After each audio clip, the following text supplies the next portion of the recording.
Assalamualaikum warahmatullahi wabarakatuh. Pemirsa MTA dimanapun Anda berada, Alhamdulillah senang sekali rasanya dapat menjumpai Anda semua dalam program kajian tafsir Al-Quran bersama saya Muhammad Arifin. Pada episode sebelumnya kita telah membahas bagaimana tafsir dari Quran Surah Al-Baqarah ayat ke-58. Akan tetapi masih ada beberapa hal yang perlu kita bahas yang akan kita tuntaskan pada episode kali ini. Nah, seperti di episode sebelumnya, saya tidak sendiri, melainkan di studio telah hadir bersama saya Bapak Maulana Ataul Ghalib Yudi Hadiana. Untuk itu kita sapa terlebih dahulu beliau. Assalamualaikum warahmatullahi wabarakatuh, Pak Yudi. Waalaikumsalam warahmatullahi wabarakatuh. Ya, sebagaimana tadi telah saya sampaikan bahwa kita masih akan membahas tafsir dari Quran Surah Al-Baqarah ayat ke-58 ini Pak Yudi. Ya. Karena masih ada beberapa hal yang masih harus kita bahas dan kita tuntaskan pada episode kali ini. Insyaallah.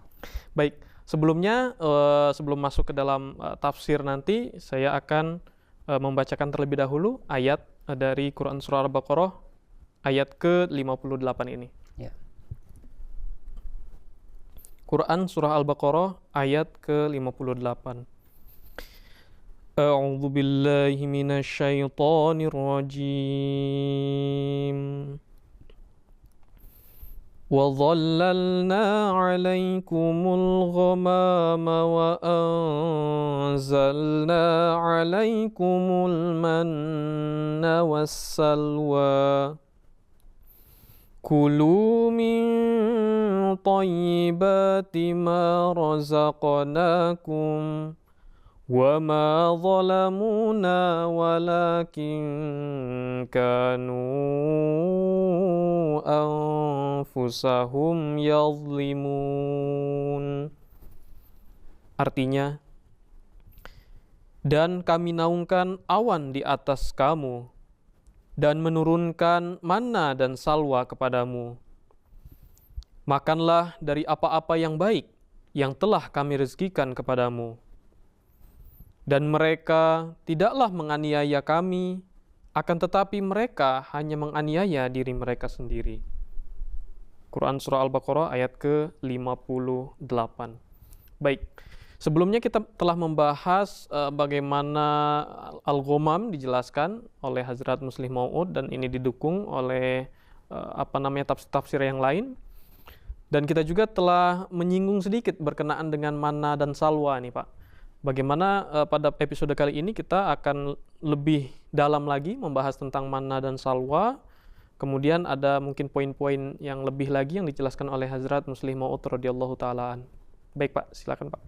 Baik, bismillahirrahmanirrahim. Jadi seperti tadi telah disampaikan bahwa kita akan coba menambahkan penjelasan lagi terkait dengan manna, wassalwa dan beberapa poin yang masih tersisa dari apa yang dijelaskan oleh Hazrat Khalifatul Masih As-Tsani radhiyallahu ta'ala anhu untuk ayat ini. Nah, terkait dengan penjelasan kata manna di episode sebelumnya kita telah bahas juga ya. Nah, di sini sebagai tambahan, Hazrat Khalifatul Masih As-Tsani menjelaskan bahwa kata manna itu memiliki arti, ya beberapa arti, tapi ada arti yang secara khas dan ada arti yang secara umum.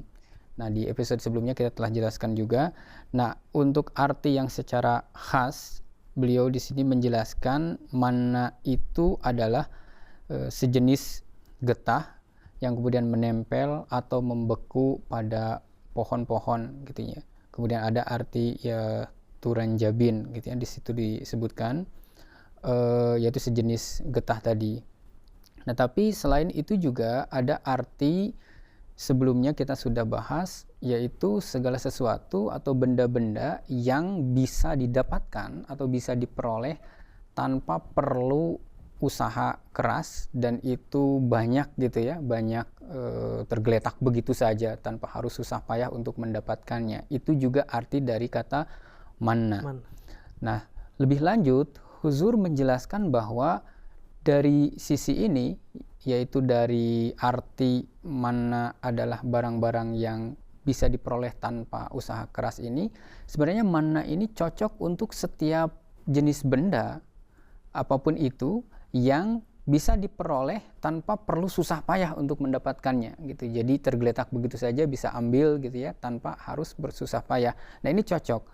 Nah, oleh karena itu huzur kedua di sini beliau mengutip salah satu hadis Rasulullah SAW, hadis Muslim, bunyinya adalah al kam'atu minal manil ladzi anzalallahu ala Musa.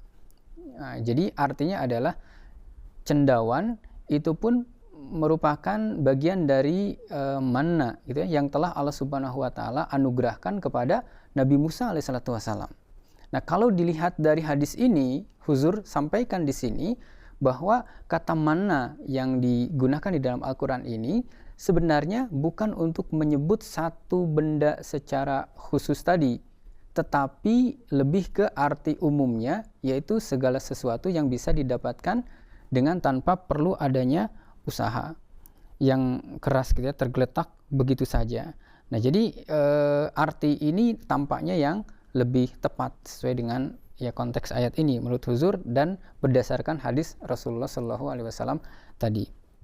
Nah, kemudian beliau juga menjelaskan mengenai arti salwa. Salwa juga sebagaimana mana memiliki arti yang spesifik atau khusus, salwa juga memiliki arti yang spesifik dan juga arti yang umum juga. Huzur menulis bahwa arti umum dari salwa itu adalah segala sesuatu yang menimbulkan atau bisa memberikan kepuasan. Nah, kemudian arti yang khusus atau spesifiknya itu adalah seperti yang sebelumnya kita sudah singgung juga, seekor burung gitu ya, yang mirip dengan burung puyuh. Nah, seperti itu. Nah, itu diantaranya beberapa ya mungkin penjelasan tambahan dari huzur kedua terkait dengan arti dari manna dan salwa.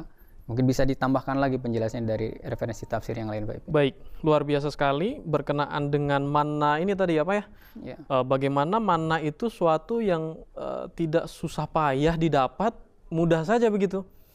Ya. Di dalam tafsir Ibnu Katsir ini pun memang banyak sekali pendapat berkenaan dengan manna. Disebutkan bahwa manna itu ada yang suatu yang menempel di pohon.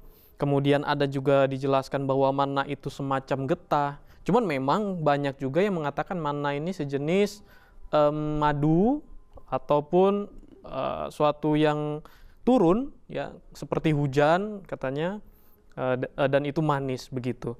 Nah, cuman kalau kita sinkronkan, kalau kita selaraskan dengan apa yang dijelaskan oleh Hazrat Muslih Mau'ud tadi, bahwa di sini ada juga semacam getah, ya, semacam getah dan dia sangat mudah didapat. Bahkan di dalam tafsir Al-Azhar itu, ya, Dr. Hamka ya, di situ beliau menjelaskan bahwa manna ini suatu yang melekat-melekat di bebatuan dan di kayu-kayu begitu.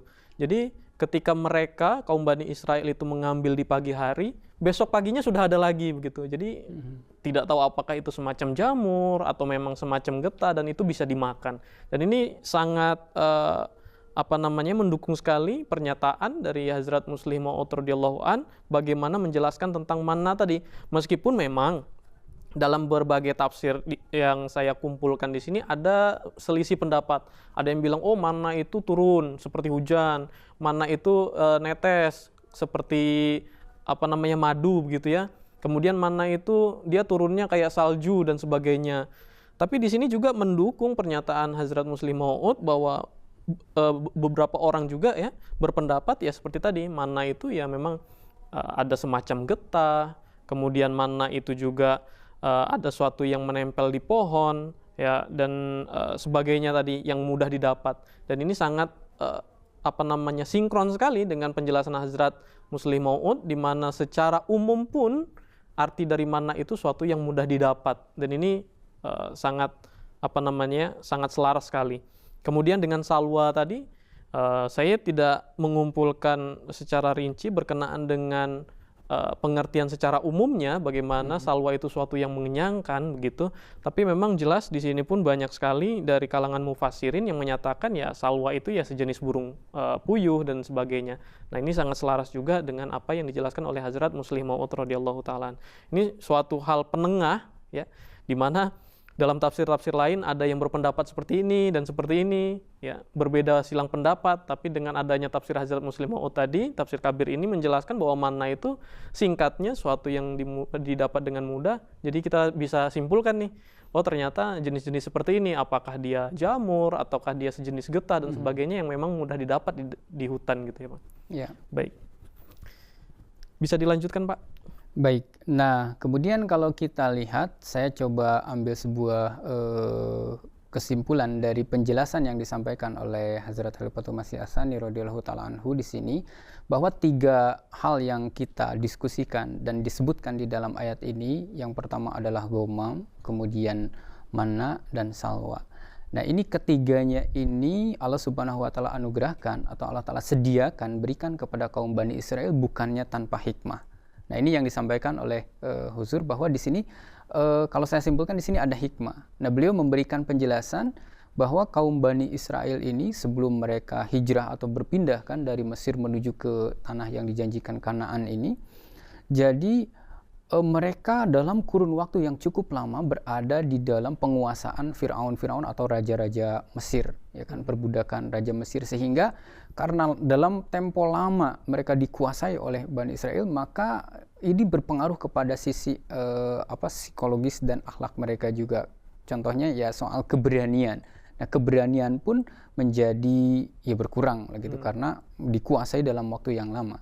Nah, di sini hikmah yang Allah Subhanahu wa Ta'ala tunjukkan adalah ketika mereka akan berhijrah, alih-alih Allah Subhanahu wa Ta'ala langsung menyampaikan mereka dalam tempo singkat gitu ke tempat tujuan yaitu Kanaan, justru Allah Subhanahu wa Ta'ala memberikan sebuah kebebasan kepada mereka untuk tinggal dalam beberapa waktu lamanya terlebih dahulu di tempat, ya di sini Huzur menuliskan jungle gitu ya. Jungle itu bisa ya artinya hutan belantara atau tempat yang tidak berpenghuni luas dan lain sebagainya kalau kita lihat di kamus.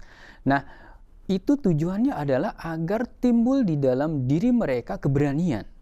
Dan ini ada kaitannya juga dengan 3 hal atau 3 benda yang Allah Ta'ala anugerahkan kepada mereka. Yang pertama itu Allah Ta'ala turunkan awan yaitu ghamam kepada mereka, yang dengan itu Allah Subhanahu wa Ta'ala memberikan persediaan atau cadangan air untuk mereka selama mereka tinggal di daerah itu. Nah kemudian yang kedua, Allah Ta'ala kemudian anugerahkan manna tadi, manna.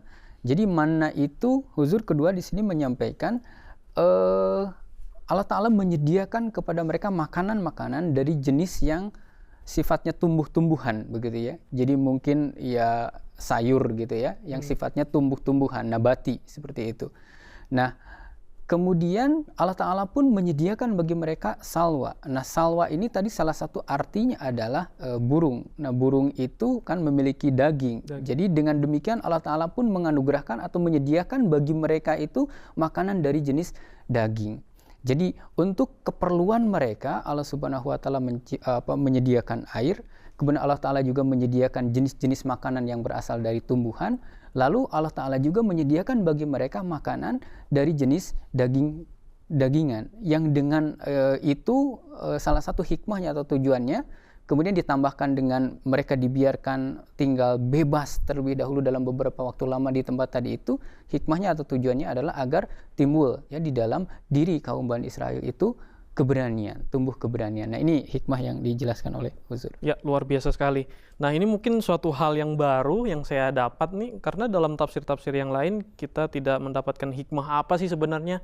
Mengapa Bani Israel itu tidak langsung saja sampai ke tanah yang dijanjikan, kenapa harus muter-muter sekian lama dulu di sana ya Pak ya. Karena di dalam tafsir-tafsir yang lain disebutkan seperti di dalam tafsir Qurtubi, hanya sebagai hukuman bagi mereka saja. Jadi mereka dihukum sudah. Kemudian tapi dalam masa hukuman pun dikasih nikmat. Nah, tapi bagaimana dalam tafsir Kabir tadi yang dijelaskan oleh Hazrat Muslim Maud radhiyallahu ta'alaan bahwa ini ada hikmahnya begitu. Mereka itu tidak langsung sampai ke tanah yang dijanjikan, tapi sejenis training dulu berarti gitu ya Pak? Untuk membangkitkan rasa keberanian mereka untuk masuk ke tanah yang dijanjikan, di training dulu. Nah memang di sini di beberapa tafsir dinyatakan bahwa mereka mendapatkan hukuman selama 40 tahun lamanya, mereka mengembara di hutan maupun di gurun pasir ya, gurun tih. Mereka semata-mata 40 tahun ya mengembara itu semata-mata karena hukuman. Tapi Allah Ta'ala pun tidak meninggalkan mereka, mereka tetap dikasih nikmat. Jadi istilahnya diberikan nikmat dalam masa hukuman. Ya. Nah, tapi dalam tafsir tadi yang Bapak jelaskan, tafsir Kabir yang dijelaskan oleh Hazrat Muslim Maud radhiyallahu ta'alaan, menjadi masuk akal bagi kita, mengapa sih mereka selama 40 tahun itu berkelana? Ternyata memang selama ratusan tahun mungkin di bawah kekuasaan Raja Mesir tadi mereka mentalnya ciut begitu. Jadi mereka dikasih training dulu selama beberapa tahun itu dan diberikan perbekalan termasuk gomam, mana dan salwa. Begitu ya kurang lebih Pak? Ya. Baik, apakah ada poin-poin yang lain Pak yang dijelaskan di dalam tafsir Kabir oleh Hazrat Muslim Maud radhiyallahu taala ini? Ya. Jadi saya akan coba menyampaikan lagi satu penjelasan ya, satu poin dari penjelasan beliau yang cukup luas. Di sini beliau fokus kepada penggunaan kata anzalna ya di dalam ayat ini kan, wa anzalna alaikumul manna wasalwa. Di sini digunakan kata anzalna. Anzalna itu artinya menurunkan, gitu, artinya menurunkan. Nah, jadi nuzul ya. Itu biasanya huzur sampaikan digunakan untuk izat atau untuk ihtiram ya, untuk penghormatan, atau juga nuzul itu digunakan untuk penyediaan sesuatu pada saat atau pada momen yang di luar daripada biasanya. Nah, seperti itu. Nah, kemudian yang menarik adalah kan manna dan salwa itu disepakati juga di dalam ya keterangan-keterangan di tafsir-tafsir yang lain juga, itu adalah sesuatu yang ada, yang muncul, tumbuh atau hidup di bumi ini. Di bumi. Gitu. Jadi bukan sesuatu yang ya secara ininya turun dari langit misalkan seperti itu, tapi sesuatu yang tumbuh di bumi ini juga. Nah, tetapi untuk manna salwa yang notabene ini tumbuh, tercipta atau ada di bumi ini, dalam ayat Al-Quran ini digunakan kata anzalna, yaitu kami menurunkan. Nah, seperti itu. Padahal adanya di bumi juga. Kenapa digunakan kata menurunkan? Nah, hikmahnya adalah karena memang itu dianugerahkan kepada mereka, manna dan salwa itu dianugerahkan kepada mereka kaum Bani Israel ya dalam kondisi yang memang di luar kebiasaan. Nah, itu juga salah satu hikmah dari anzalna. Nah, lebih lanjut terkait ini, Huzur menyampaikan bahwa orang-orang yang terjerumus ke dalam pemahaman yang keliru berkenaan dengan penggunaan kata nazala ya terkait dengan Nabi Isa alaihissalatu wassalam ya kan, kaifa antum ida nazala ibnu maryam fikum wa imamukum minkum. Di situ kan berkenaan dengan Al-Masih ibnu Maryam pun digunakan kata nazala yang artinya turun. Nah, kemudian ada sebagian kelompok, sebagian orang atau bahkan mungkin kebanyakan mayoritas dari kaum muslimin memahami bahwa nazala di situ itu turun dari atas, yaitu dari langit, dari langit. Gitu kan. Nah, seperti itu. Padahal untuk sesuatu yang tumbuh di bumi pun dalam istilah Al-Quran, gitu kan, itu digunakan juga kata tadi anzalna, yaitu nazala. Nah, itu kenapa untuk benda yang tumbuh berasal dari bumi Al-Quran menyebut atau menggunakan kata nazala itu bisa? Itu kan bukan turun, tapi adanya di bumi, tapi digunakan kata nazala itu bisa. Tapi untuk Al-Masih yang dijanjikan oleh Allah Subhanahu wa taala, ketika kata nazala digunakan untuk beliau ini, itu tidak bisa diartikan bahwa Al-Masih yang turun itu adalah Al-Masih yang berasal dari bumi ini juga, bukan Al-Masih yang dari langit. Kenapa itu tidak bisa, gitu kan? Nah, seperti itu. Nah, tadi kan manna dan salwa itu dianugerahkan kepada atau diberikan kepada kaum Bani Israel dalam kondisi yang ya di luar daripada biasanya. Nah, maka kata nazala terkait dengan Nabi Isa alaihissalatu wassalam pun sebenarnya memiliki mafhum dalam konteks ini, gitu ya. Jadi ketika masa dipenuhi dengan ya kejahilan, keburukan dan sebagainya, itu kan di luar yang sudah sangat luar biasa penuh dengan keburukan, maka Allah Subhanahu wa taala kemudian mengutus utusannya, yaitu Al-Masih ibnu Maryam, yang sejatinya itu berasal dari ya di sini juga dari bumi juga, bukan turun dari langit. Nah, jadi kata nazala itu untuk mengindikasikan hal itu. Nah, ini yang dijelaskan oleh Huzur, satu poin tambahan yang mungkin bisa kita angkat. Baik, luar biasa sekali dalam tafsir ayat ini bagaimana Huzur mengupas tentang kata nazala atau anzalna di sini ya Pak ya. Ya, memang secara secara umum kalau kita lihat di awal ayat anzalna alaikumul ghamam, orang masih berpikir, oh iya, awan diturunkan dari atas, mungkin dari langit, mungkin ya orang berpikir diturunkan ke bawah, nah itu anzalna. Tapi di sini juga disebutkan wanzalna alaikumul manna wassalwa. Memang suatu yang unik, di mana banyak juga pendapat yang mengatakan ya manna itu suatu dari bumi ini juga tumbuh, atau memang dia bagian dari getah, ya. Tapi makanya anzalna, ya. Tidak turun dari langit begitu getahnya, atau jamur atau apa yang tumbuh itu tidak turun dari langit, ya Pak. Kemudian salwa juga, apalagi salwa ini kita lihat burung sejenis burung puyuh yang memang dia tidak terbang tinggi, tidak terbang jauh, dia hanya lari saja begitu. Kalau kita lihat bagaimana peternakan puyuh itu, ya puyuh lebih seringnya di tanah begitu, tapi diberikan kata anzala. Ya, seperti tadi juga dijelaskan bahwa Hazrat Muslim Maud begitu luas memaparkan kata nazala itu, anzala, dijelaskan untuk suatu yang tidak biasa. Bagaimana manna dan salwa ini kan bukan hal yang bukan hal yang biasa pada kaum Bani Israel pada waktu itu. Dan Allah Ta'ala menurunkan dalam bentuk atau jumlah yang banyak. Jadi diberikan kata anzalna. Dan suatu hal yang tidak biasa. Dan ini juga dijelaskan bahwa nazala ibnu Maryam fikum wa imamukum minkum. Bagaimana tadi beliau menjelaskan di suatu tempat yang sudah tidak biasa lagi, sudah luar biasa. Orang-orang sudah luar biasa jahil dan sebagainya. Diberikan kata nazala. Nabi Isa turun. Begitu kurang lebih kata nazala atau anzalna yang dijelaskan oleh Hazrat Muslim Maud radhiyallahu an, begitu ya Pak? Ya. Baik. Mungkin cukup sampai di sini pembahasan kita pada episode kali ini, membahas tentang surah Al-Baqarah ayat ke-58 ini Pak. Ya. Baik, jazakumullah atas penjelasannya. Jazakumullah. Pemirsa MTA yang berbahagia dimanapun Anda berada, demikianlah penjelasan yang dapat diambil dari tafsir Al-Quran surah Al-Baqarah ayat ke-58 tadi.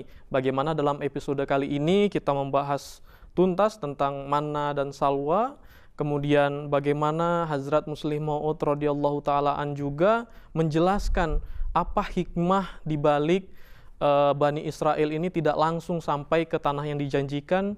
Juga penjelasan tentang kata anzalna atau nazala yang dibaliknya bahkan sampai kepada turunnya Nabi Isa pun memakai kata nazala. Jadi suatu yang bukan turun dari langit, melainkan suatu ihtiram atau penghormatan. Begitu. Baik, cukup sekian tafsir yang dapat dibahas pada episode kali ini. Saya Muhammad Arifin beserta Bapak Maulana Ataul Ghalib Yudi Hadiana dan seluruh kru yang bertugas mohon pamit undur diri. Semoga apa yang dijelaskan tadi dapat menambah wawasan dan keimanan kita bersama. Assalamualaikum warahmatullahi wabarakatuh. Waalaikumsalam warahmatullahi wabarakatuh.